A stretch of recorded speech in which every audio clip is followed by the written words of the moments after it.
Assalamu alaikum wa rahmatullahi wa barakatuh, and welcome back to Islam in the 21st century. Now today we're discussing the issue of moderate Islam, the rise against liberalism, and we've been taking our inspiration from an article found on www.islam21c.com written by Muhammad Nizami. Do have a look at the article and join in the discussion on the website, inshallah. Now, let me just turn to the panel. Before the break, Saeed, we were speaking about the various agendas from the government and the media as to why they feel the need to sort of label Muslims in this way. They need to have a moderate Islam, they need to have a liberal Islam. You were also going to expand on the idea that there are some vested interests in having these labels. And yes, I think the point that we were making was that the government needs to be aware of vested interests, needs to sort of scrutinize and be more skeptical of the information that it's receiving, even from its own advisors.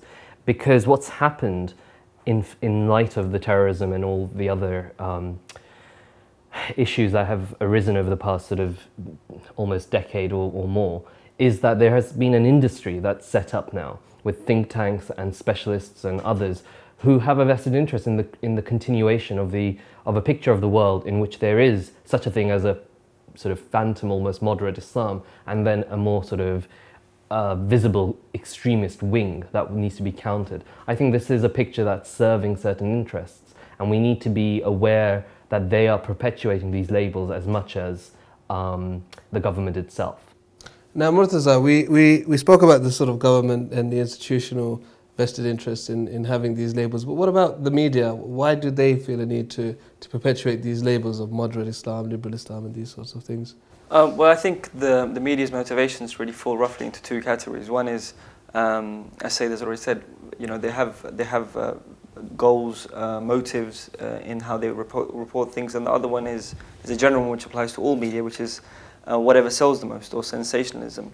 So in that regards, they have always perpetuated negative stereotypes because purely it sells papers, and that is often confounded when put in the framework of let's say a right leaning or right newspaper or broadsheets.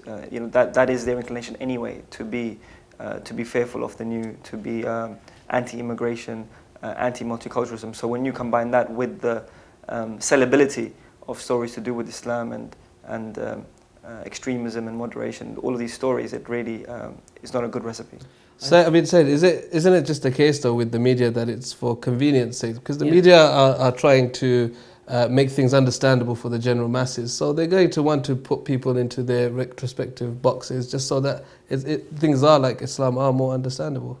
I think there's a truth in that. I think it's a result of the structure of the media, the way in which the media exists. It necessarily needs shorthand. It needs to be able to quickly signify something and then sort of discuss it in 11 minutes, for example. And I think that's a limitation of the present media, and I think that's really where alternative media can step up and sort of enter the fold, enter the arena, as it were, as a way of a slight antidote to this sort of whether it's intentional or not, it's definitely structural. It's something that the media, perhaps, even if it wanted, could not quite resolve. It's not very good at dealing with nuanced arguments because of the way it's structured.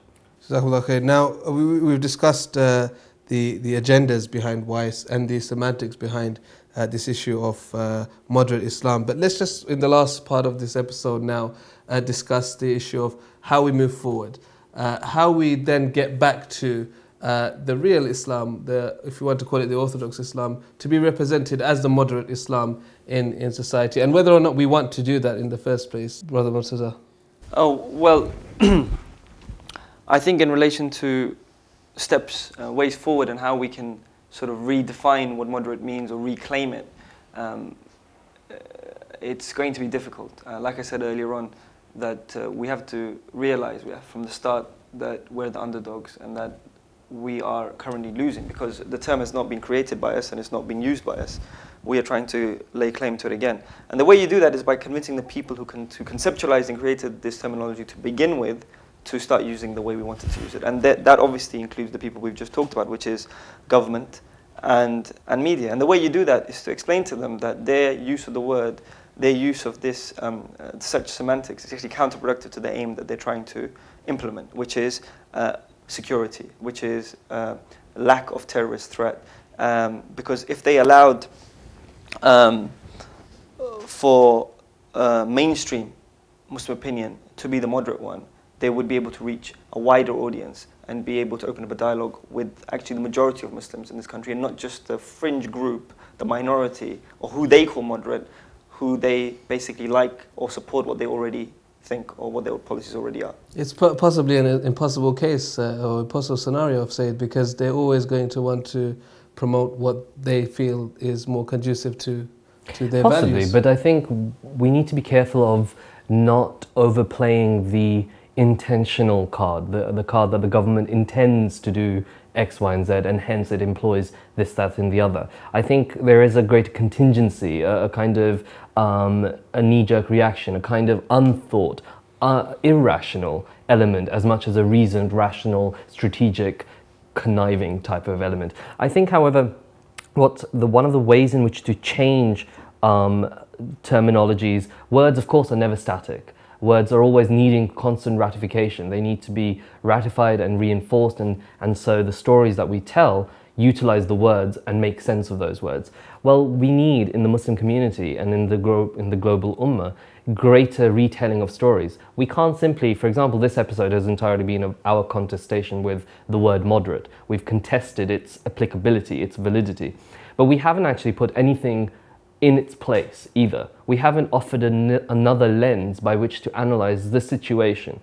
So I think we need a little bit more of analysis. We need organizational strength in our communities and our populations. We need greater publishing, our discourses. We need journals, for example, where ideas can be refined by bringing several people together. We need greater institutional organization so that a voice, or at least if not a single voice, more sort of coherent voices can emerge in what is right now a cacophony. And would you say that when you refer to we, the vast majority of Muslims in the UK are sort of upon this more moderate Islam, or the one that we are saying that needs to be implemented? Is it a case of actually, the government are appealing to the minority here when they say that these people are moderate, but whereas actually the mainstream majority of Muslims are upon what we've described as the Quran and Sunnah element of Islam? I completely agree with you, and I think not just that's the case, but it's increasingly so. As people, there was a revival in terms of education and awareness of the religion and its sources and the correct understanding of it. So clearly, it's not just a current state of affairs. It's one which is becoming more and more so daily because of the current situation. I would also slightly disagree with Sayyid on the issue of intention. I think the government knows exactly what it's doing. If we don't admit that it's doing things intentionally, then we are resigning ourselves to the fact that we can't convince them of doing something otherwise. Of course, it's irrational, and their rationale for doing it, the reason we think it's irrational because it's one that we don't know about. The rationale that they are referring to is a very political one, is a very short-term one, and one which is designed to keep their popularity up. And that is that they reinforce stereotypes which they know are false. The stereotype that this is the moderate Muslim, and this is the extreme Muslim, and this is the terrorist, and this is not the terrorist. Because these are the messages propagated by right-wing groups, such as the BNP, such as many the Defense League. So what they basically do is they see the popular opinion, they see the media, they see the right-wing groups, and they say, how do we deal with this? They don't think, how do we deal with the security threat? They say, how do we deal with this political crisis? So what they do is they give way, they give ground, and they reinforce the stereotype, even though they don't believe in it themselves, as a way of keeping political capital. And this is dangerous, and they need to be convinced that this is not the right rationale to follow. So you're saying, in order to move forward, we need to convince them that their rationale is flawed, in that sense? I think this is, yeah, so I mean, I would sort of put it slightly differently. I think the disagreements doesn't sort of make us at odds necessarily. It's simply a difference on a slightly different level, if you like. The only problem with intentionality as a sort of factor is you have to then be careful of understanding that the people involved are multiple. We've got lots and lots of different agents. Intentionality would suggest that there is a common project. They're all consciously aware of this common project. They're all peddling this common project as if they were in a room plotting. I think we need to be careful of that, because I think that very often leads to irregularities in our analysis, that's all. Jazakumullah khair. We have run out of time. I guess we could go on forever discussing this topic, but inshallah we'll bring it to an end there. Jazakallah khair for all the contributions of our panelists, and jazakallah to the viewers at home for watching. Do join in the discussion on our website www.islam21c.com and join us next time inshallah. Jazakumullah khair. Assalamu alaikum wa rahmatullahi wa barakatuh.